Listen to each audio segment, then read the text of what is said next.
And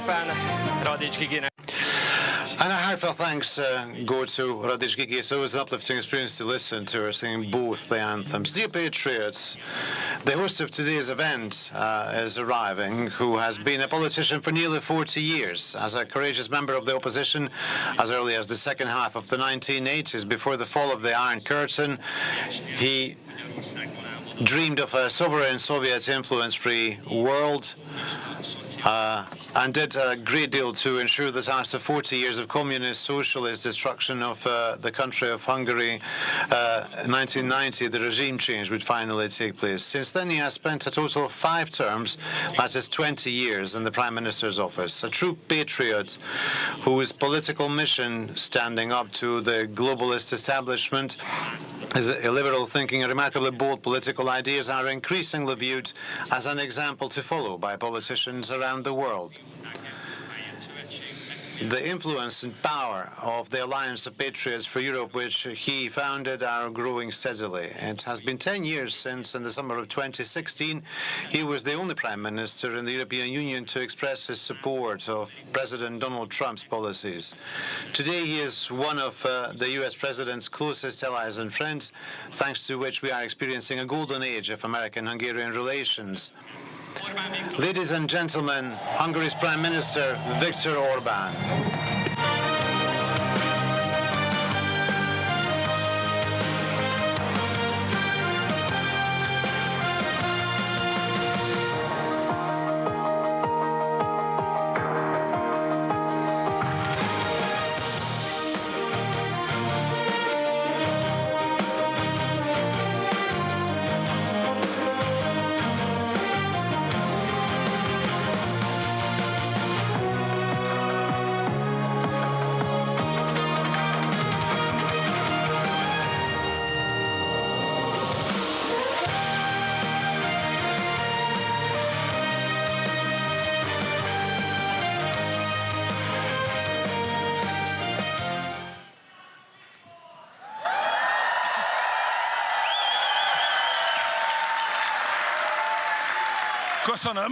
Well, thank you.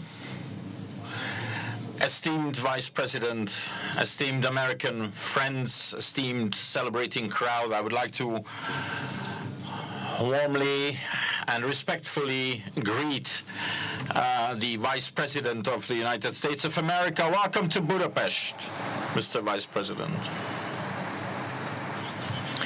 I thank you all for accepting our invitation and for celebrating together with us the Day of Hungarian-American Friendship. There is a saying in Hungary which goes like this: a man is best characterized by his friends.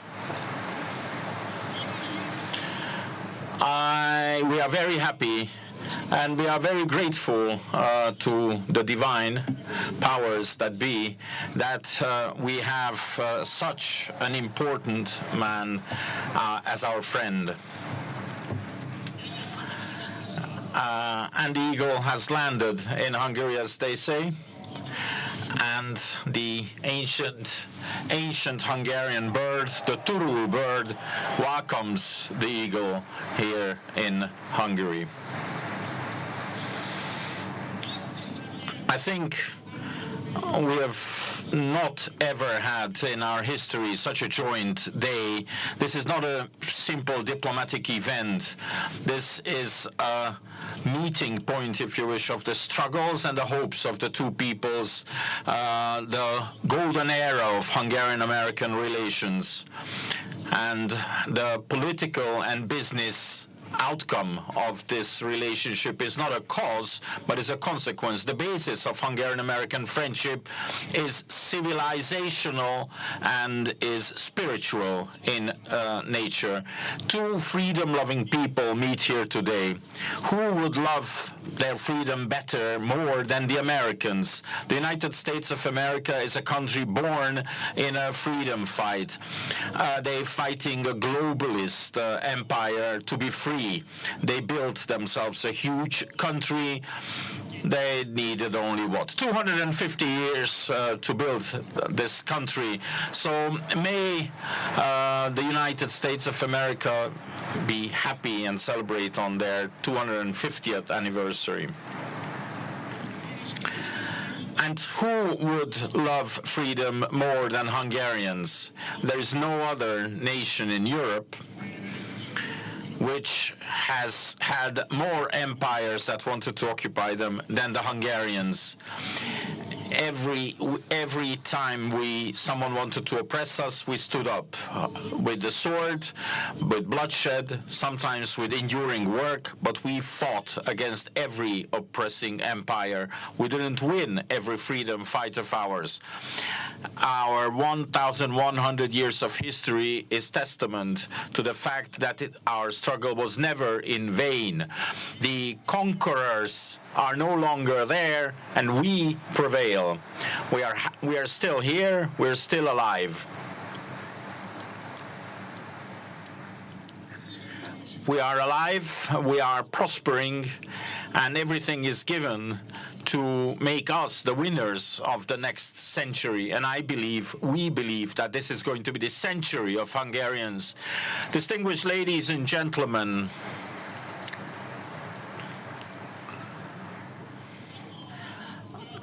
the distance between America and Hungary is huge. It's an ocean that separates us. And despite this, the freedom struggles of the two nations bind us together. In the American War of Independence, Mihai Kovács was a hussar officer who organized the cavalry of the Continental Army. Lajos Kossuth was celebrated in America.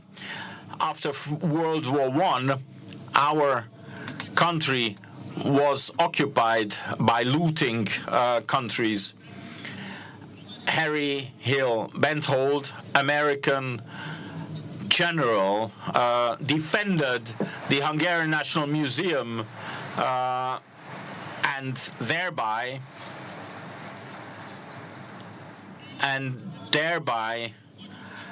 made it possible for us to keep our treasures and for the treasures to be not stolen. The general's statue is still there at Freedom Square in Hungary. And we also respect Ronald Reagan as a hero, because he decided that he's going to win the Cold War and that he's going to liberate the peoples of Europe from the Soviet occupation. And not only did he decide, but he launched this effort. And he allowed us to return to the freedom-loving peoples. Praise be to Ronald Reagan.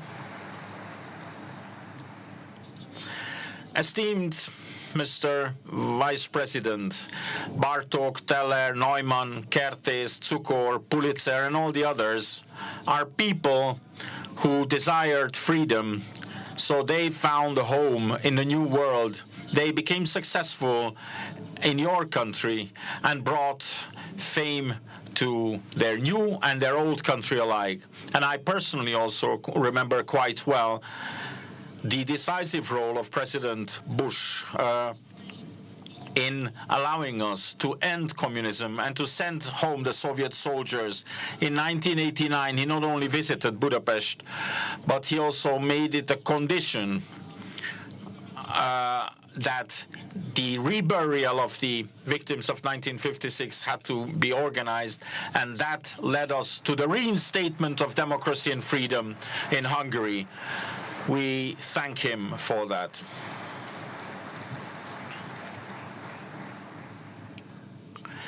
Distinguished ladies and gentlemen, Americans and Hungarians, their friendship has endured even in those difficult years when American Democrats wanted to turn the 1,000-year-old Christian Hungary into a leftist progressive country. However, one cannot fight the laws of physics. Freedom-loving people cannot be converted and to liberalist ideologies. The same thing will happen always. We will still be here, and they are nowhere. And the Hungarian-American friendship is shining again in its old glory.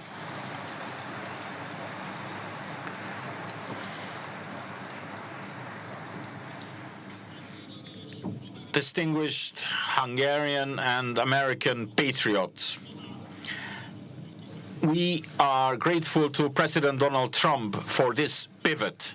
He was the one who ended the power of globalist forces driven by ideologies and announced the era of strong nations. He was the one who turned on the power of the progressive elite, who called all the patriots of the world to arms by saying, it is not a sin to be patriotic, it's a virtue.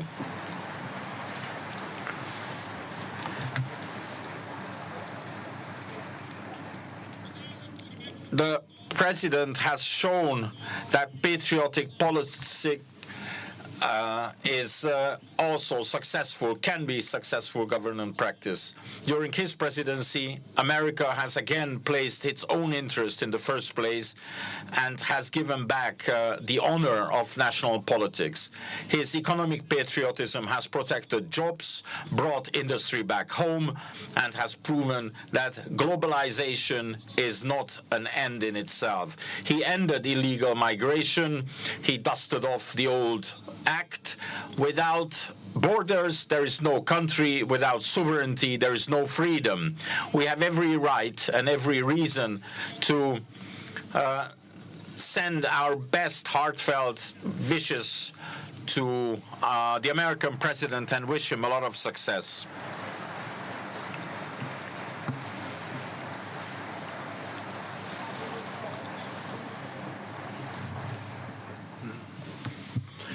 The success of President Trump also is sending a message to Europe that national interest will not isolate but will reinforce. A nation has shared objectives: to be strong, to be independent, to remain free. We will not allow others to decide on our fate.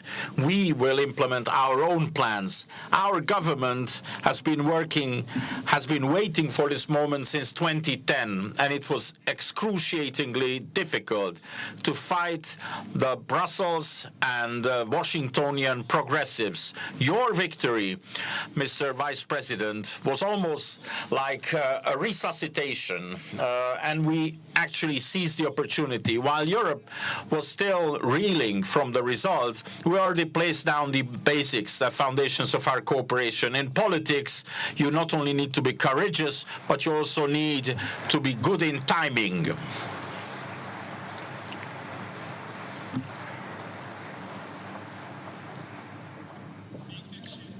And one needs to also know how to be hurt. You don't have to be hurt when you have a reason, but you have to be hurt when it's worth. We are visa-free to travel to America. We are cooperating in economy, in defense, in high-tech, in innovation. We have launched joint programs in energy. And it's so simple. Two sovereign nations are thinking and working together to make this a world a better place for our people. And the basis for this is provided by our love for freedom. My dear friends, beside the president, there is also somebody without whom we could not be standing here today. This man is actually and soon going to be standing here next to me. It is indeed Vice President Vance. In his person, we have secured a very special friend.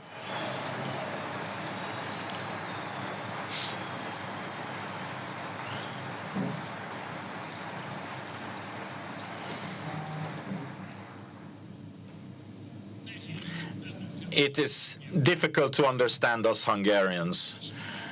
It is not only about knowledge, you also need patience with us Hungarians, because we are an ancient nation, and similarly to Americans, we also consider ourselves to be exceptional. There's a lot of things we know, and we have huge loads of experience.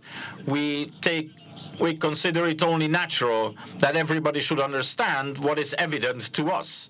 Therefore, we don't pay too much attention to actually making others understand us. If they don't understand us, all the worse for them. Furthermore,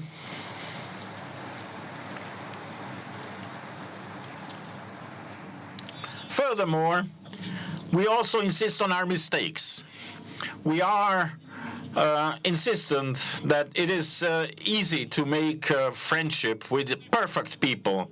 If we are not good for somebody the way we are, well, it's their loss. So it is not easy to be friends with us Hungarians.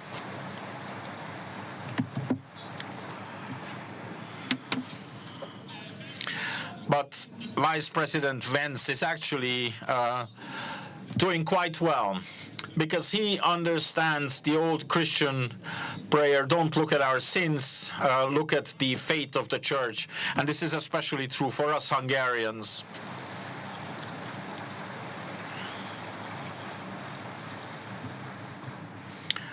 Distinguished ladies and gentlemen, Vice President Vance already wrote how progressive liberalism is turning its back on the problems of simple people when it was not PC to talk about it.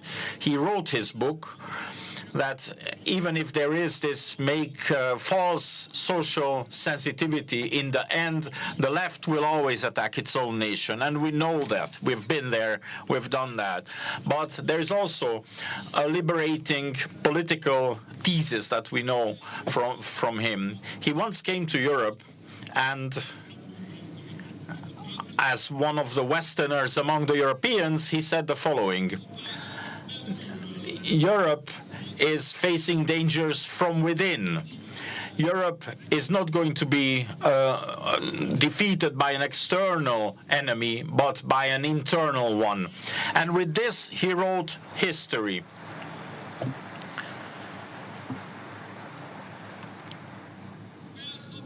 He liberated in Europe the intellectual and political forces that were wearing and suffering from the muzzle of political correctness. So viva, viva, viva.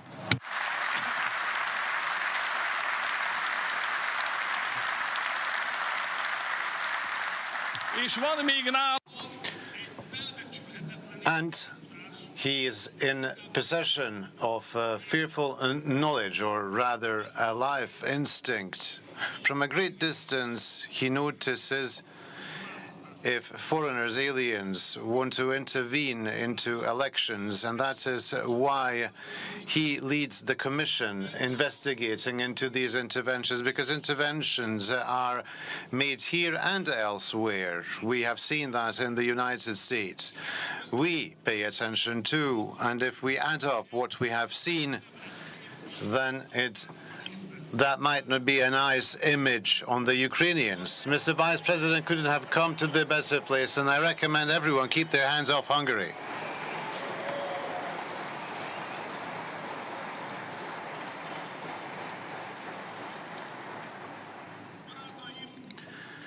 Dear friends, the other idea of Mr. Vice President is that progressive notions hogtie people. They hold back performance. They attack the values that once made our nations great. He started organizing the intellectual homeland background, which is capable to place the renewal of the United States on a stable foundation. That is how we Hungarians entered the picture. We ourselves also fought with our progressive liberals who held back the performance of Hungarians. Our solutions are also similar: God's family, homeland, and of course work, labor.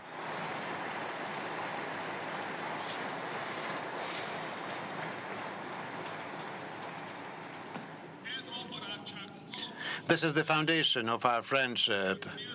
Mr. Vice President, therefore it is dignified and justified that we can celebrate the Day of Hungarian-American Friendship in your presence.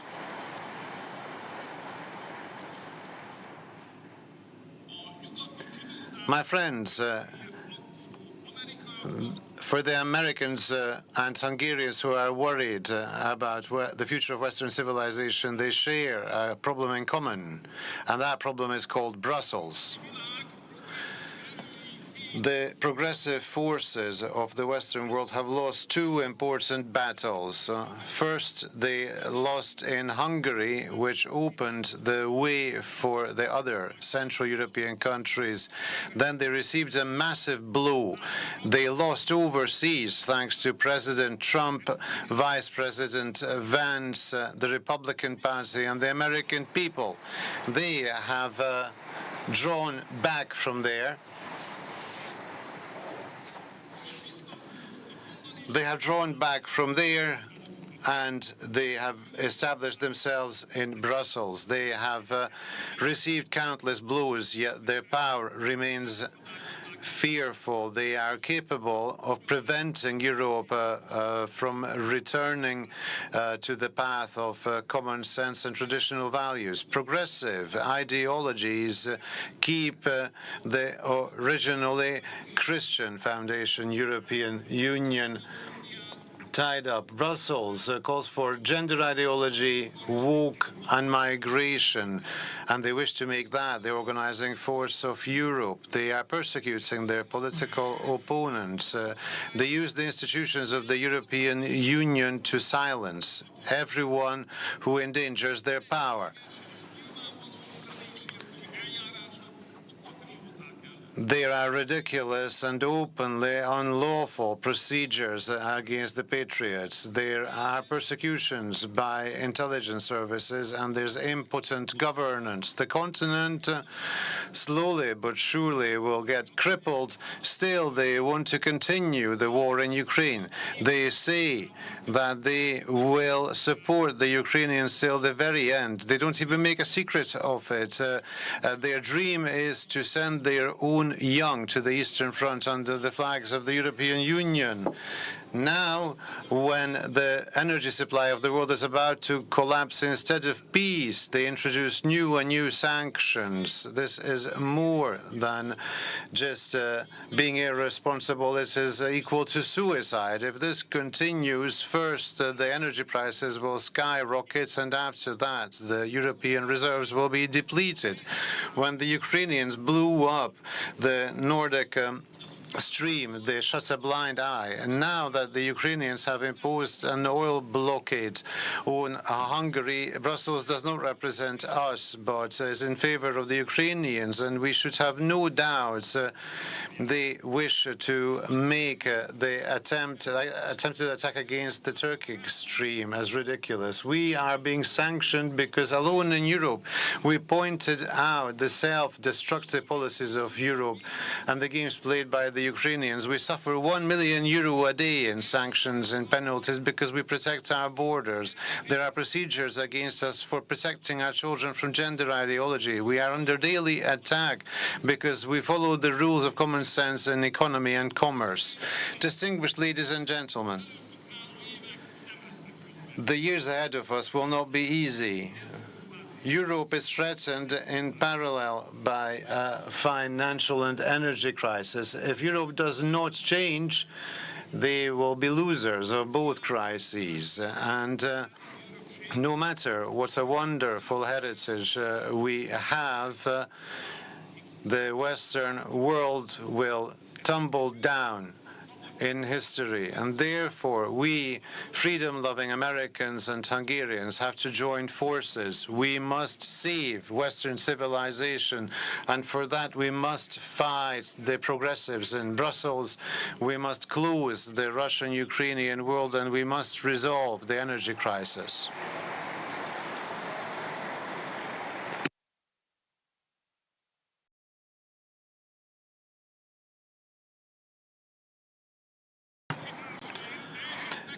Fellow Hungarian countrymen, we Hungarians for that must perform a task that no one else can do instead of us.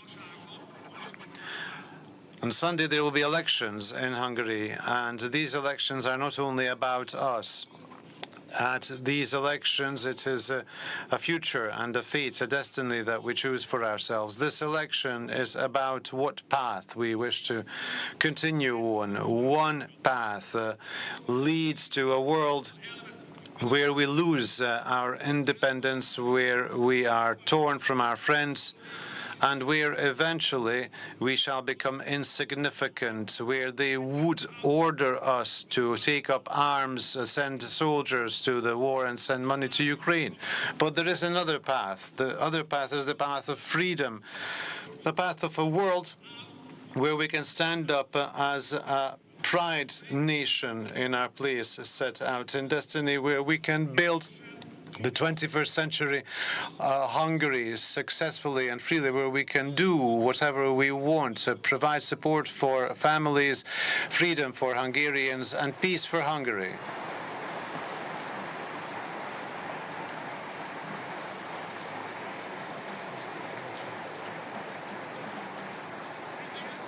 And for that reason, from here, I ask you, I implore you that we stand up for freedom, we stand up for our nation, we stand up for our future, we stand up for the peace and security of Hungary, because if we do not do so, no one will do that instead of us. But if we do it, and if we prevail, then, my friends, we shall be capable of wonderful things. It shall be from here, Hungary, that the Reconquista of Europe will start, which will put in power new patriotic governments, and the power will be established, which after Washington, D.C. will change Brussels, and from the headquarters of the progressives will turn it into a bastion of patriots. God bless Hungary. God bless the United States.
Distinguished patriots, dear guests,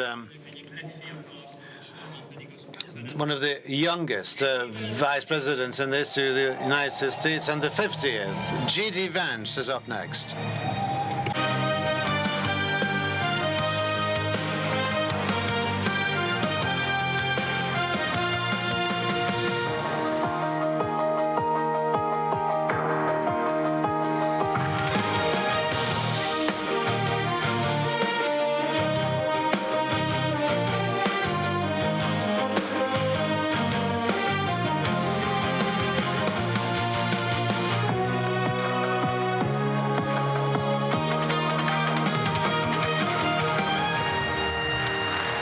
Thank you. Wow.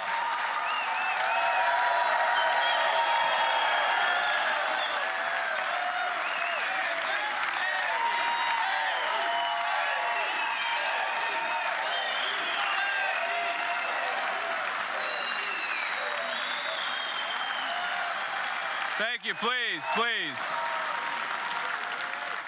So before I started my remarks, I actually had a special guest that asked that I give him a phone call, and we'll see. Let's hope he actually answers. So this is going to be very embarrassing. All right. I'm sorry, the person you were trying to reach has a voicemail box that has not been set up yet. Okay. Try one more time. I get a good signal here.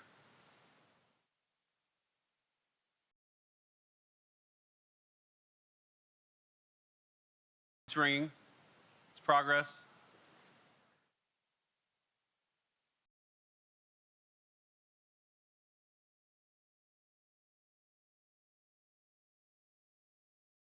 Hello, Mr. President. How are you? Hi. Hey, JD, could you give me a second? I'm just... Wow, that's some... How'd you have there, JD? Mr. President, you are on with about 5,000 Hungarian patriots, and I think they love you even more than they love Viktor Orban.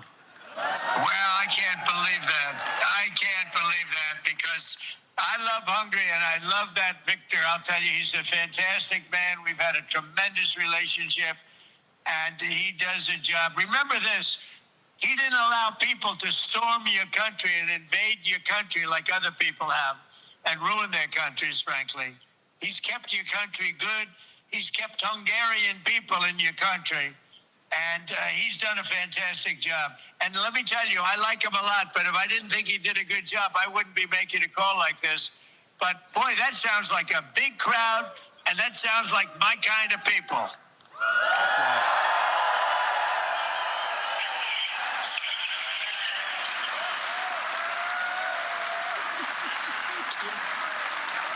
What a crowd.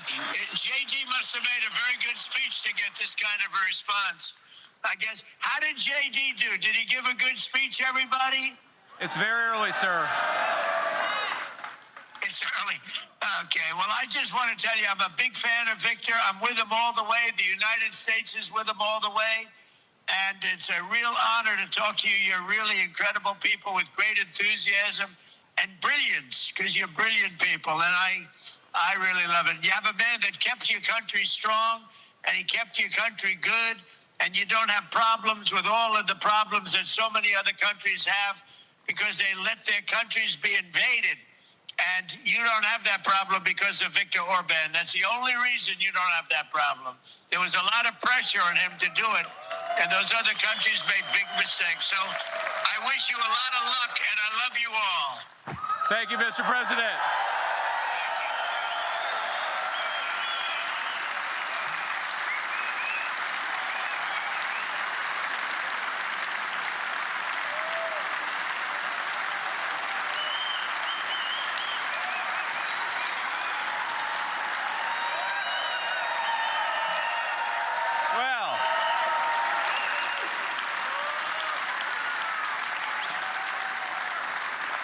It's obviously a tough act to follow, but I'm going to do my best because we have got to get Viktor Orban reelected as Prime Minister of Hungary, don't we?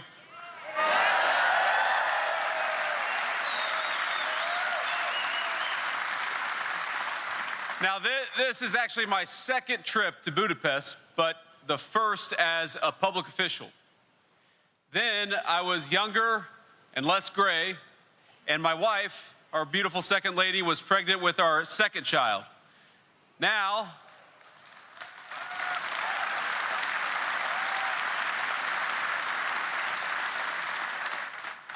we're back in Budapest. I'm the vice president, and she's pregnant with our fourth.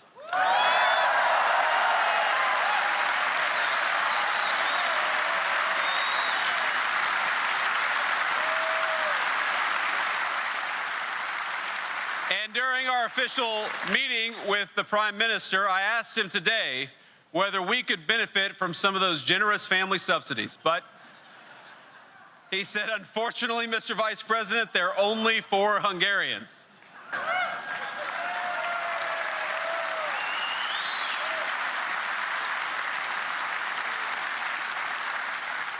Now, we have had a whirlwind of a trip already, but I find myself thinking the same things on this visit that I did during our brief vacation here as a private citizen a few years ago. Budapest is a beautiful place. It was built by people, your ancestors, who used its beautiful architecture and landscape to lift up the human spirit. And it's an honor to visit as relations between America and Hungary have reached new heights. an exciting era of new ties on everything ranging from energy security to business and trade cooperation to closer cultural bonds. So I want to say, my friends, thank you. Thank you for hosting me, and thank you for being a great friend of the United States of America.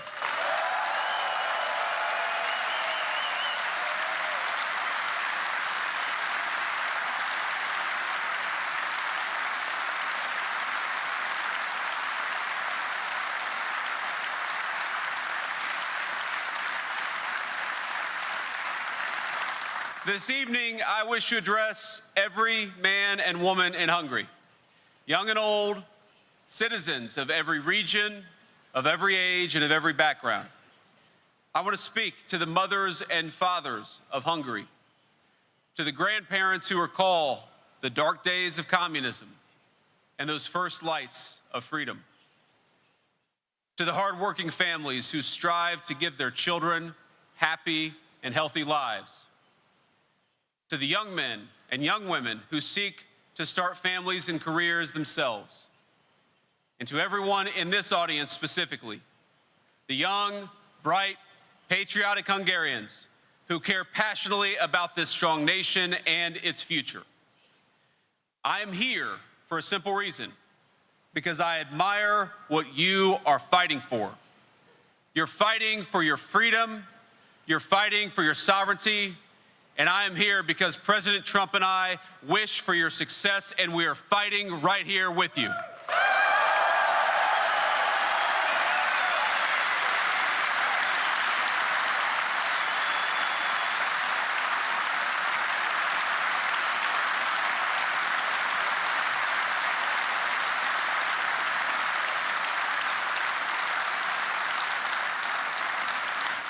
We want no more and we ask no more than to be allies against those who seek to push Hungary down.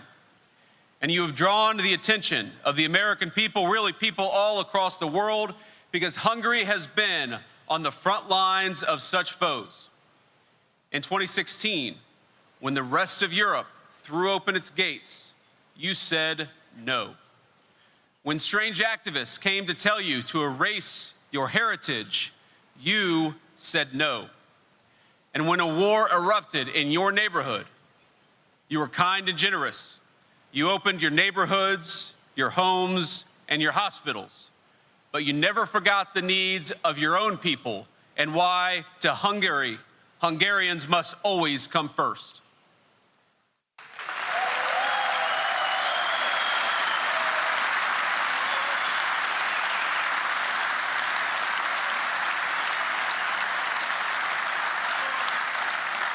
And for all these reasons, the President of the United States, the Vice President of the United States, and the American people, we admire you. And we want you to make a decision about your future with no outside forces pressuring you or telling you what to do. I'm not telling you exactly who to vote for. But what I am telling you is that the bureaucrats in Brussels, those people should not be listened to. Listen to your hearts, listen to your souls, and listen to the sovereignty of the Hungarian people.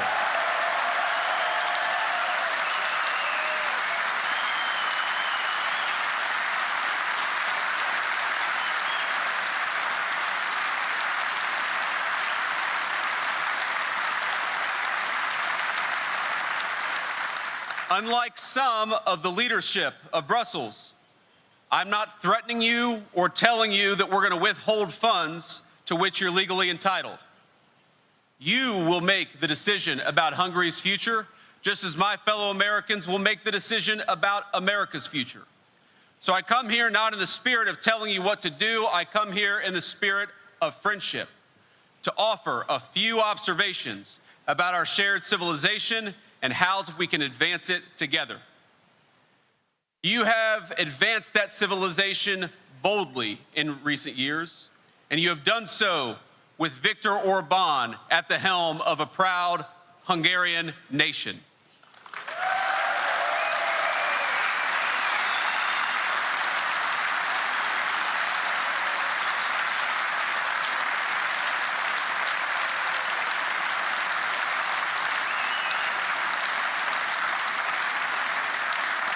But boldness, we know this, boldness attracts naysayers. And that is something I want to talk about for a bit. A shared threat from within that both of our nations face. I speak, of course, of a far-left ideology given quarter in university circles, in the media, and in our entertainment industry, and increasingly among bureaucrats on both sides of the Atlantic. Now, its followers don't see Western society as flawed, yet worthy of reform. Instead, they view the very foundations of our shared civilization as illegitimate. In Western history, they don't see a proud tradition, they see only injustice. In our borders, they see exclusion and racism. In Christianity, they see not liberation, but oppression. And in the family, they see constraint. Their most radical members, of course, tear down monuments to our national heroes or throw buckets of fake blood on precious artworks in museums. They stage assassinations of law enforcement officers. They set fire to churches. They declare they're never going to have kids lest they increase their carbon footprint. But we, of course, we see something different, my friends. We defend our borders because we know that it's the most vulnerable among us who suffer when our streets are given over to chaos and violence. Some of them call themselves feminists, pretending they care about women. Yet it is their policies that have seen an explosion of migrant crime and sexual assault against the very women they claim to protect. We believe in energy security because we don't want the least of us to be unable to afford to heat their homes or to drive themselves to work. They say they care a lot about corruption. They take it very seriously. But they turn a blind eye to the corruption of Brussels, which has seen bureaucrats become millionaires by threatening and cajoling the sovereignty of the people across this beautiful continent.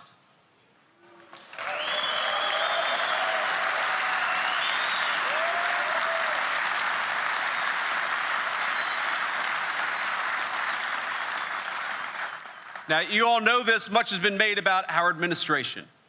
The European press asks constantly, do Trump and Vance, do they have something against Europe? Let me be clear, we love Europe. We love it.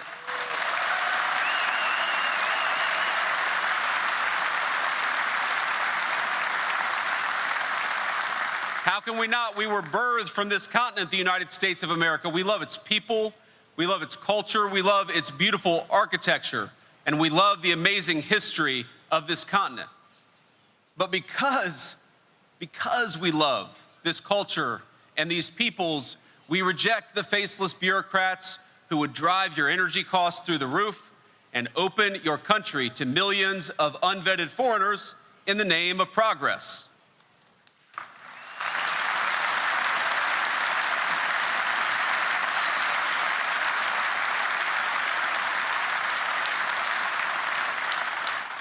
And in Hungary, I actually see real progress under a man named Viktor Orban. I see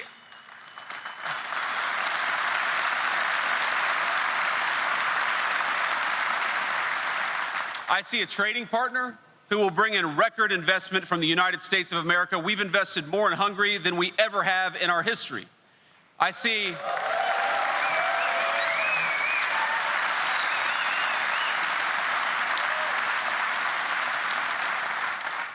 clean streets where people of different faiths and tourists of all nationalities can enjoy a drink or a nice walk in safety and security.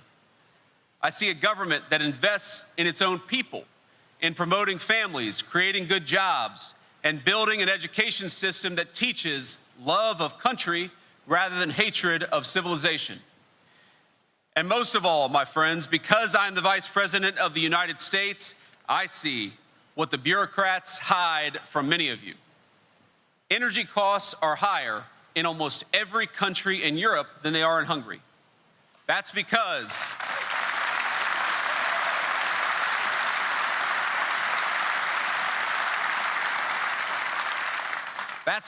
Viktor Orban has fought for energy security while most European political leaders have not. I see the way those same leaders sneer at the normal, God-fearing people of Hungary. I see how they call the people of Hungary and America backwards for wanting cheap electricity bills. I see the way they look down on peacemakers like Victor, a man who has done more than any leader in Europe to bring about a successful resolution to the war between Russia and Ukraine.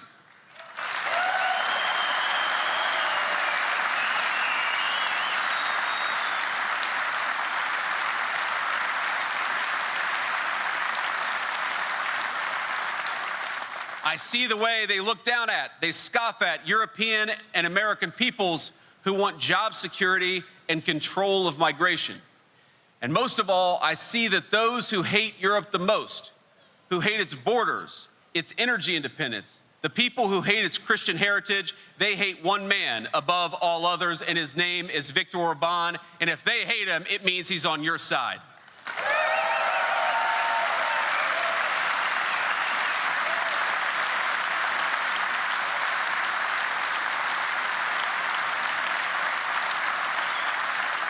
And to them, I'm going to say the reason you hate Victor is because he is for the people of Hungary. And I stand here today because President Trump and I stand with Europe. We stand for sovereignty. We stand for Hungary. And we stand shoulder to shoulder with the man who has done more to defend those values than anyone else, Viktor Orbán.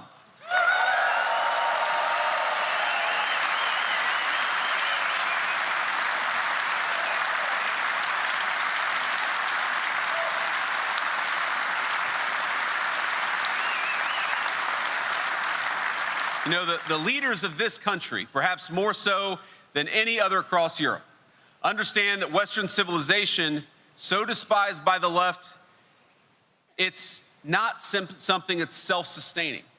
We can't sit on our hands and expect that everything is going to be fine. Our civilization, we've got to work at it. We've got to renew it. We've got to defend it. The people in this room understand that sovereignty and national identity are not problems. They are a necessary part of the solution. And when one country protects its sovereignty, even a country of 10 million people in the heart of Europe, it raises uncomfortable questions for those who insist there is no alternative. There is an alternative, and it's right here in Hungary.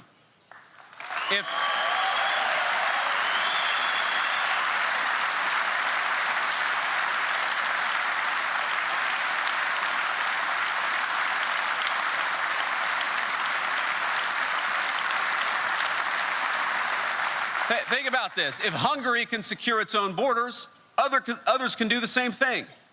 And if they do not, if they fail to control migration, that is by choice. If Hungary can place its own workers first, there's no reason that its neighbors can't do the same. And when they do not, that too is a choice. Victor and this entire political leadership, they become a target of the bureaucrats because he shows that real sovereignty is possible. He shows you can be pro-Europe, you can be pro-America, and you can be pro your own people, and he's showing it in spades.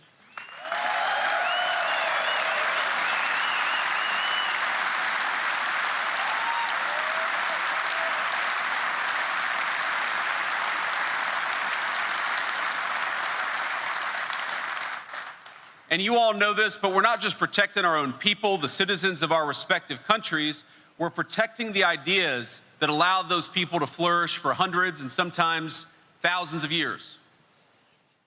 We just celebrated Easter, of course, all of us. And for 2,000 years, our civilization has been shaped above all and beyond all by the sacrificial love of Jesus Christ.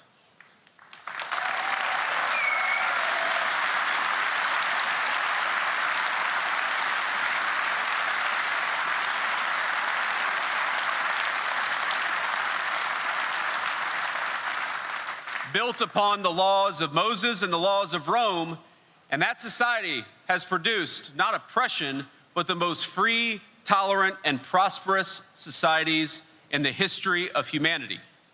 Concepts like God-given natural rights, a sense of duty to one's neighbors, an obligation to protect the weak and the vulnerable, a belief in free will and individual conscience, No set of ideas has brought mankind closer to universal human dignity and flourishing. From them, from those principles that founded our civilization, everything else flows. The way we pray, the way we form and raise our families, our sense of law and order, and the way we dispense justice. These are truths rooted in Scripture, but let's be honest, not every society shares them.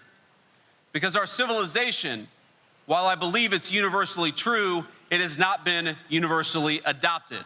It is not the default state of human existence.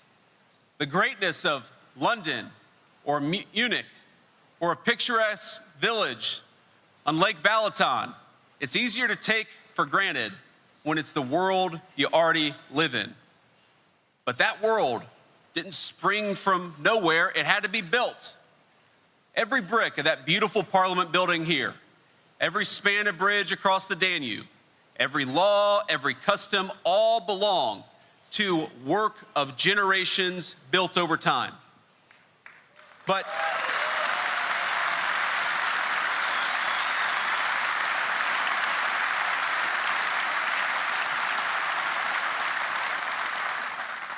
what's been built over generations can be undone in a single lifespan. That means that what our ancestors built, we're proud of it, and we love them, we must protect. I think this audience, this group of people, uniquely understands the stakes. Because the story of Hungary, I saw this when I was here a few years ago, I've seen it again today, is of a people who have repeatedly prevailed over those who would erase their sovereignty. And in that process, those people tried to erase what makes Hungary so special to begin with. Now, most recently, of course, that came in the form of communism, a lie that took the noble pursuit of equality and claimed it could be enforced by gunpoint. That's no coincidence, and you all know this better than I do, that once in power, the communists in Hungary set about dismantling every institution that gave this great nation its character. They shuttered churches. They rewrote history. They framed 1848 not as a national revolution, but as a mere prelude to a Marxist struggle. And they didn't do it all at once. They did it piece by piece. What they themselves called slicing the salami, removing one by one the institutions that anchored Hungarian life. But ultimately, thanks be to God, the spirit of King St. Stephen prevailed in this nation.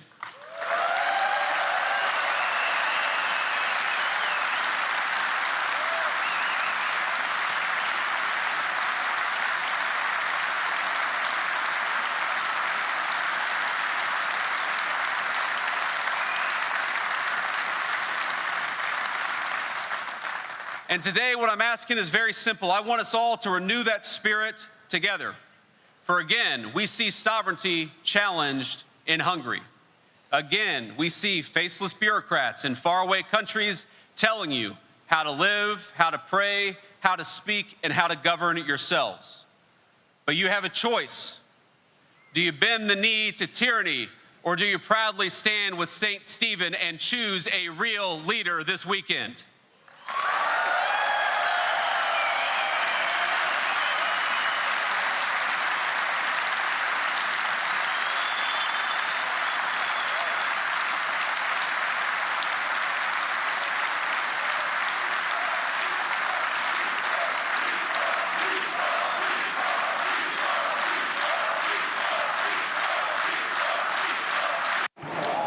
And the crowd is chanting encore.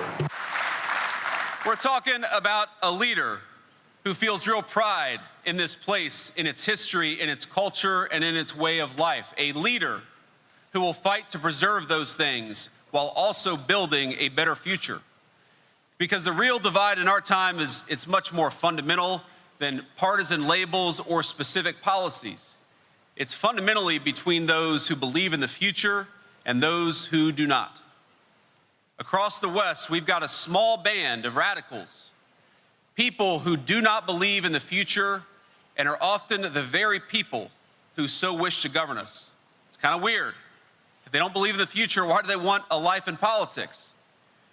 Yet they speak not of renewal for our nations, but management. They're not trying to build a great future. They're trying to manage the decline of the greatest civilization in the world. Some of them say things like human beings are no more than pollution upon the earth. They look at our cultures and our borders. They look at the very idea of a nation and ask how we can get rid of them. Every position, I believe, flows from this fundamental error.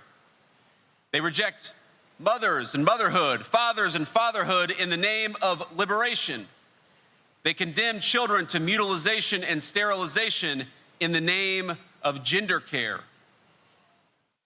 And they practice institutional murder in the name of, quote, end of life planning. And if you dare speak up about it, they will fight using the modern tools of social media to silence you through censorship. We understand that we have a sacred duty to protect life, to defend the value of our people's hard work, to invest in our workers, our families, and our industry.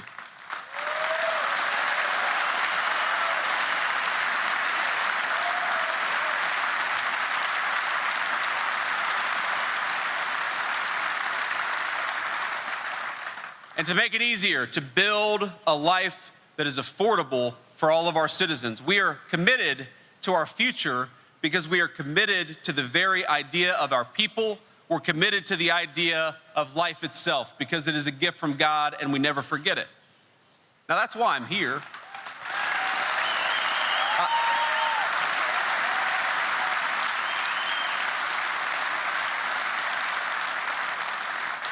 That's why I'm here, ladies and gentlemen. That's why President Trump sent me to stand here with Victor today, something I'm very proud to do. Because I believe our nations are incredibly capable of greatness when we come together. Our work is not zero-sum.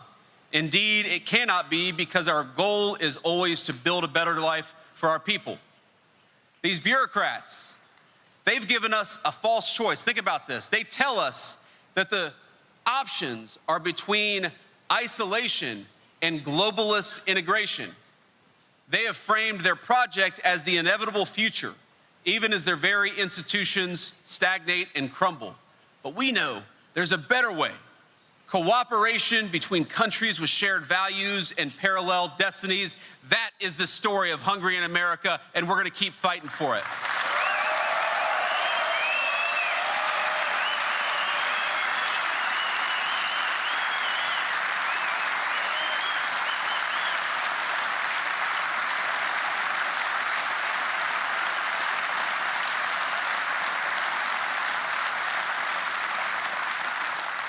A lot of you may not know this, but this is the story of a much longer Hungarian-American friendship. When my own country sought its independence 250 years ago, almost to the month, it was a Hungarian soldier by the name of Michael Kovács who helped found the first American cavalry units, ultimately giving his life in our struggle for independence against the British Empire. A generation later, Americans welcomed Louis Kossuth, the hero of 1848 and the father of Hungarian democracy.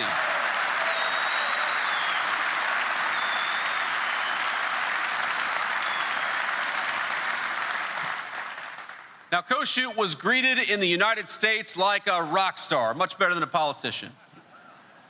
His arrival in the more general cause of Hungarian independence, it captured the imagination of our young nation. He received the distinction, the second foreigner ever in our nation's history after Lafayette to address a joint meeting of Congress. And his bust stands in the United States Capitol to this very day.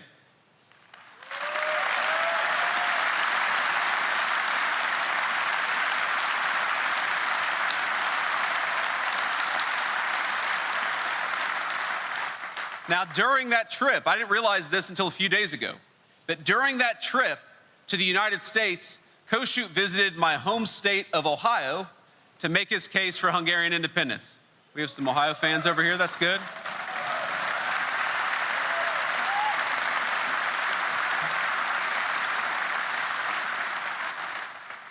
Before the state legislature in Columbus, Ohio, he declared, quote, "The spirit of our age is democracy. all for the people and all by the people. Nothing about the people without the people. My nation.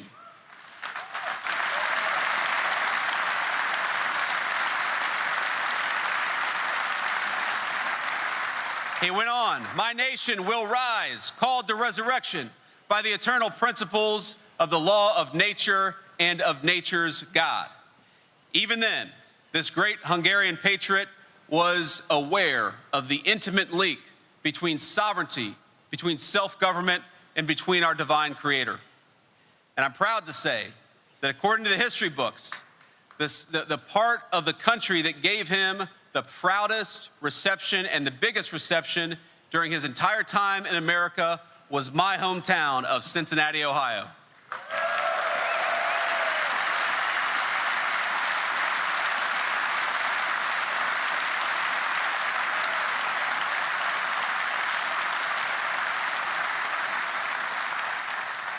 You have to imagine this, and you tell these stories and you think, how can the bureaucrats think that we're not capable of self-government and choosing our own destiny?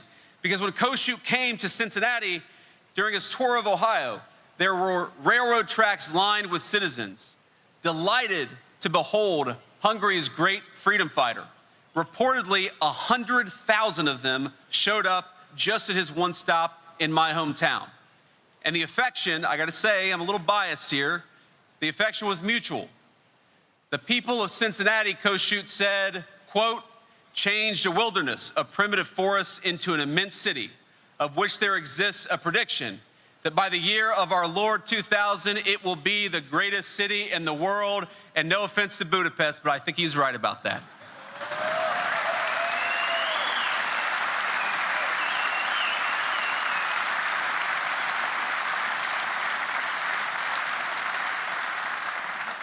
But it tells you something very real, that when Kossuth looked at the United States of America, he didn't see something radically different. He saw something familiar. In our nation, he recognized the same forces at work that were shaping Hungary. People building something of their own, out of wilderness, with purpose, conviction, and a deep belief in where they came from and what they were called to do. And standing in Cincinnati, he saw something in America that he believed was just the beginning. The West, he exclaimed. There you can see the cradle of a newborn humanity. It was true then, and it's still true today.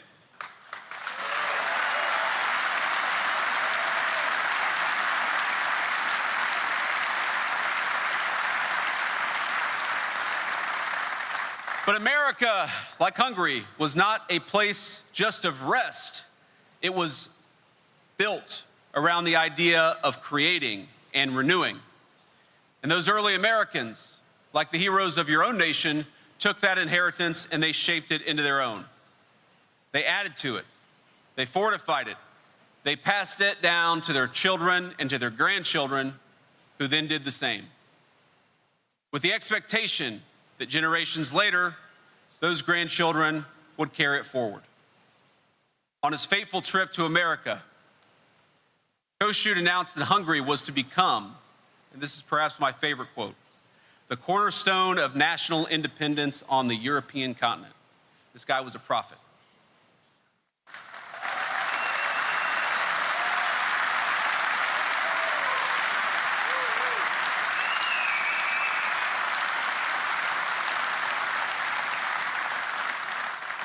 Kossuth called this the cornerstone of independence, the cornerstone of sovereignty on the European continent. And though he didn't live to see it become so, I declare that prophecy is true today in 2026.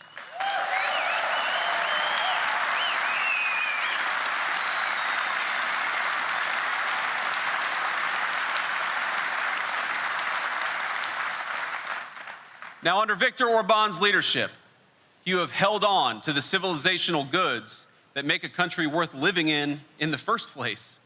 Sovereignty, prosperity, history, a sense of national community, the redemptive nature of bringing new life and new families into the world. This is an awesome and difficult responsibility, because across much of the West, there's a growing uncertainty about whether these things matter or whether they're worth fighting for. But not here. You have stood up to the bureaucrats. You have stood up to the nihilists. And now I wonder, will you do it again?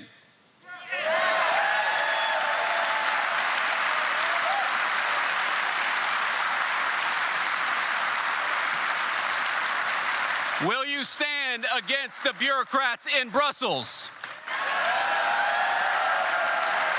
Will you stand for sovereignty and democracy?